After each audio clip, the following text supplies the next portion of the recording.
السلام علیکم ناظرین و سامعین، آپ کا ہمارے ATR اردو چینل میں خیر مقدم اور استقبال ہے۔ آج ہم آپ کے سامنے بات کرنے والے ہیں افسانے کے بارے میں۔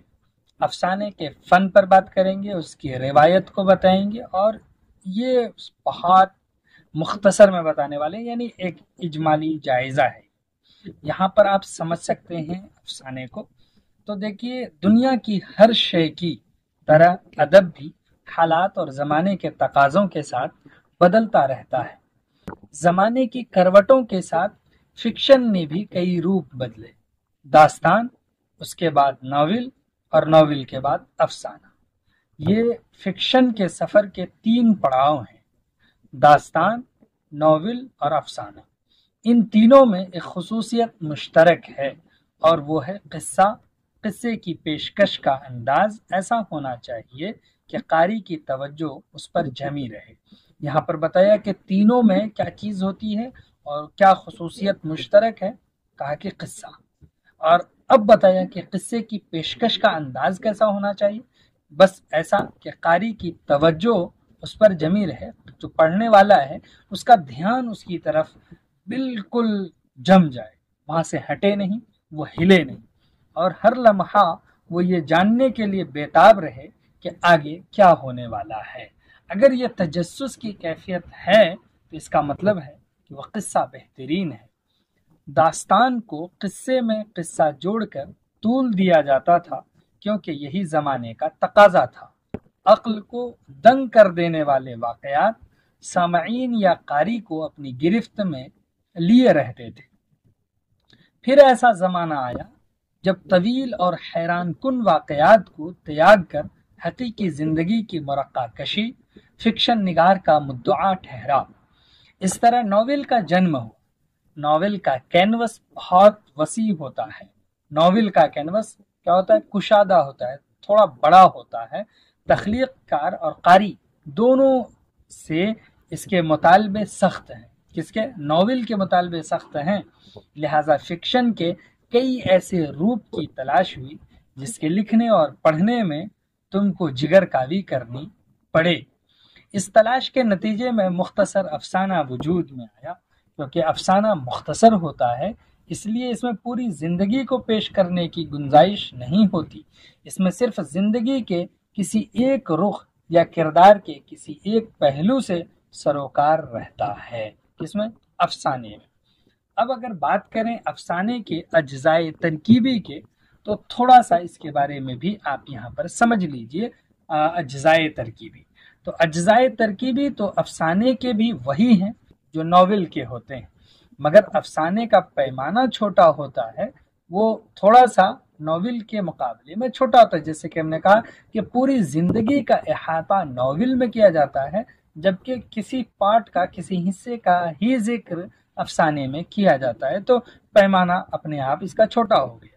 اس لیے ان کے برتنے کا انداز بھی بدل جاتا ہے، یعنی اس کے ٹریٹ کا، اس کے لکھنے کا، اس کے پڑھنے کا انداز بدل جاتا ہے۔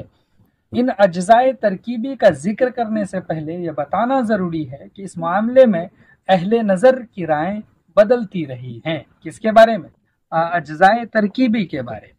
کچھ عرصہ قبل پلاٹ، کردار، نقطہ نظر اور وحدت تأثر کے بغیر افسانے کا تصور ہی ممکن نہ تھا۔ زیادہ پرانی بات نہیں کہ بغیر پلاٹ کی کہانیاں لکھی گئی اور وہ نا کہانی کہلائیں۔ کہا گیا کہ آج کے زمانے میں فرد کا وجود ہی کہاں ہے جو افسانے میں کردار پیش کیے جائیں۔ نقطۂ نظر کو ادب کے لیے مہلک قرار دیا گیا، وحدت تأثر کو غیر ضروری کہہ کر رد کیا گیا، علامتی اور تجریدی کہانیاں لکھی گئیں۔ اب پھر کہانی ماضی کی طرف لوٹی ہے، مگر خاصی بدل کر۔ یہاں پر کچھ پلاٹ ہیں۔ پلاٹ میں کیا ہے؟ یہاں پر اجزائے ترکیبی ہیں، ذکر ہے پلاٹ کا۔ اس سے مراد واقعات یا افسانے میں کوئی ایک واقعہ جو پیش کیا گیا ہو، اور اس افسانے میں تفصیل سے کوئی قصہ پیش کرنا عام طور پر ممکن نہیں۔ اچھے افسانے کی ایک شناخت یہ ہے کہ وہ مختصر ہو اور اس میں ایک لفظ بھی غیر ضروری نہ ہو۔ غیر ضروری تفصیل سے افسانے میں جھول پیدا ہو جاتا ہے اور قاری کی توجہ مرکزی خیال پر مرکوز نہیں رہ پاتی ہے۔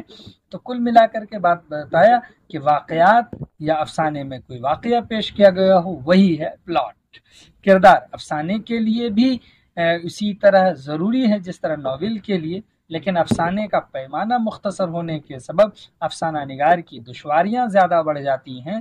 ناول نگار کو مختلف زاویوں سے کردار پر روشنی ڈالنے اور اسے اجاگر کرنے کا موقع ملتا ہے، جبکہ افسانہ نگار کردار کا کوئی ایک پہلو ہی کامیابی کے ساتھ پیش کر سکتا ہے۔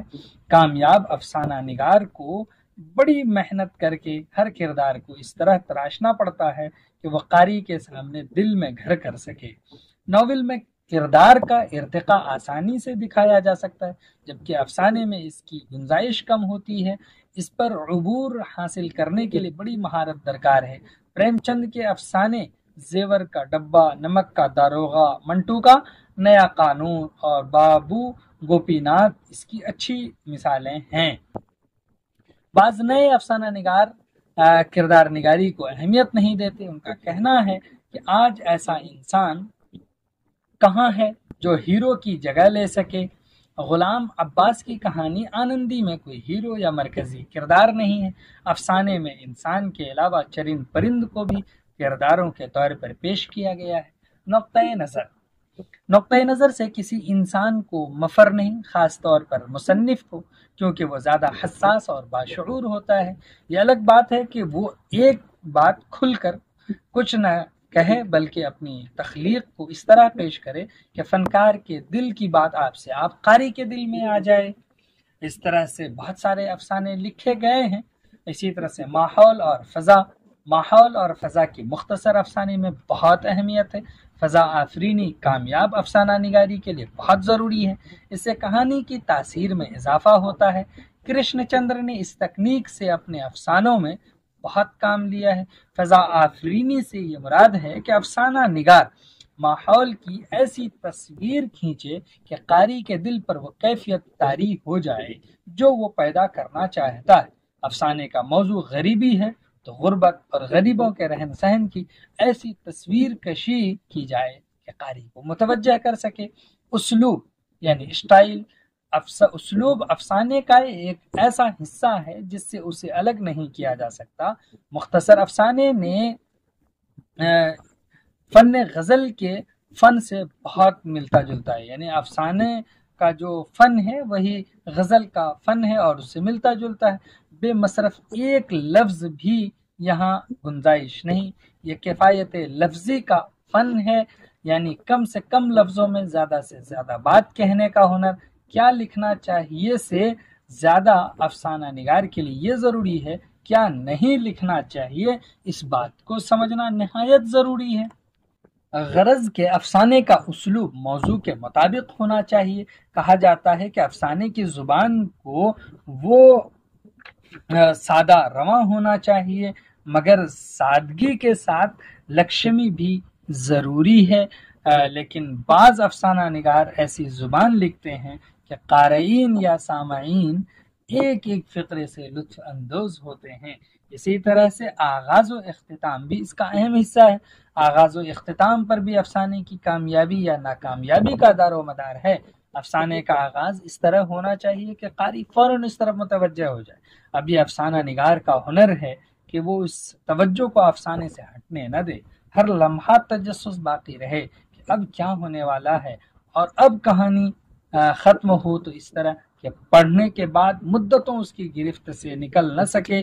بعض روسی افسانہ نگاروں نے ایسی کہانیاں لکھی ہیں کہ جب وہ کاغذ پر ختم ہو گئیں تو قاری کے ذہن میں شروع ہو گئیں، یعنی اس کے ذہن میں ایسے سوالیہ نشان ابھر آئے کہ مدتوں اس کا جواب ڈھونڈتے رہے۔ تو اس طرح سے آپ نے جو کچھ یہاں پر پڑھا ہے وہ بہت ایزی میں پڑھا، بہت آپ نے شارٹ کٹ میں افسانے کے فن سے واقفیت حاصل کر لی، اس کی روایت کا پتہ لگایا، اس کے اجزائے ترکیبی کو سمجھا ہے۔ امید کہ آپ کو یہ اچھا لگا ہوگا۔ پھر ہم آپ سے ملتے ہیں، تب تک کے لیے خدا حافظ، السلام علیکم۔